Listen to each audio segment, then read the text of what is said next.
தமிழகத்தில் உள்ள பள்ளி கல்லூரிகளில் மாணவிகள் மீதான பாலியல் வன்கொடுமைகளை தடுக்க கடுமையான சட்டங்களை நிறைவேற்ற வலியுறுத்தி கல்லூரிகளில் மாணவ மாணவிகள் போராட்டங்களில் ஈடுபட்டனர். சிதம்பரம் அருகே முட்லூரில் உள்ள அரசு கலைக்கல்லூரியில் மாணவிக்கு பாலியல் தொல்லை கொடுத்த புகாரில் ஆய்வக உதவியாளர் ஏற்கனவே சிக்கிய நிலையில் மாணவ மாணவிகள் போராட்டத்தில் ஈடுபட்டனர். கல்லூரி வளாகத்தில் தரையில் அமர்ந்து 500க்கும் மேற்பட்ட மாணவ மாணவிகள் உள்ளிருப்பு போராட்டத்தில் ஈடுபட்டனர்.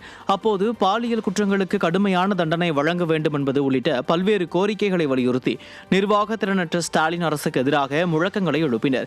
இதேபோல் கடலூர் பெரியார் அரசு கலைக்கல்லூரியில் மாணவிகள் மீதான பாலியல் வன்கொடுமைகளை தடுக்க கடுமையான சட்டங்களை இயற்ற வலியுறுத்தி மாணவ மாணவிகள் போராட்டத்தில் ஈடுபட்டனர். பெண்கள் தைரியமா வந்து புகார் சொல்லணும். எந்த ஆசிரியரோ டக்குனு புகார் அந்த டிபார்ட்மெண்ட்டா அந்த கல்லூரி நிர்வாகமா உடனே ஆக்ஷன் எடுத்து பெண்கள் பாதுகாப்பை உறுதிப்படுத்தணும். அதுபோல பாலின சமத்துவ கல்வியை கொண்டு வரணும். இந்த அரசாங்கம் இன்னும் வரைக்கும் இந்த தமிழ்நாடு அரசு பள்ளி கல்வித்துறையும் என்னதான் பண்ணிட்டு இருக்காங்கன்னு தெரியல. இவ்வளவு பிரச்சனை போயிட்டு இருக்கு இல்லையா? தொடர்ந்து பாக்குறோம். இந்த ஊர்ல பாலியல் வன்கொடுமை, அந்த ஊர்ல பாலியல் வன்கொடுமை இதோ இன்னைக்கு நடந்துட்டு இருக்கு இல்லையா? இந்த அரசாங்கம் சரியான ஒரு முடிவை எடுத்துட்டு வரணும். பெண்களுக்கு பாலின சமத்துவ கல்வியை கொண்டு வரணும். அது போல கல்வி வளங்களை வந்து எப்படி சொல்றது, பெண்கள் பாதுகாப்பை உறுதிப்படுத்தணும். ஈரோடு மாவட்டம் சித்தோடு பகுதியில் குடோனில் பதுக்கி வைத்திருந்த 11 லட்சம் மதிப்புள்ள 185 டன் யூரியாவுடன் ஒருவர் சிக்கினார். பவானியை சேர்ந்த முகமது அலி என்பவர் மேட்டுப்பாளையம் பகுதியில் குடோன் அமைத்துள்ளார்.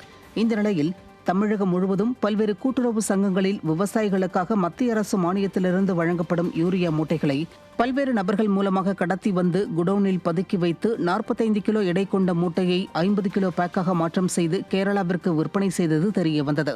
இந்த நிலையில் ரகசிய தகவலின் பேரில் வேளாண் துறை அதிகாரிகள் மற்றும் குடிமைப் பொருள் குற்றப் புலனாய்வுத்துறை சார்ந்த அதிகாரிகள் ஆய்வு செய்து 2500 மூட்டைகளை பறிமுதல் செய்தனர். 11,53,625 ரூபாய் மதிப்புள்ள 185 டன் யூரியா மற்றும் 5 டாரஸ் லாரிகளையும் பறிமுதல் செய்து அகமது அலியை சிறையில் அடைத்தனர். விவசாயிகளுக்கு வழங்க வேண்டிய உரங்கள் கடத்தப்படுவதை கூட கண்காணிக்காமல் திமுக அரசு கும்பகர்ண தூக்கத்தில் உள்ளதா என பொதுமக்கள் கேள்வி எழுப்பியுள்ளனர்.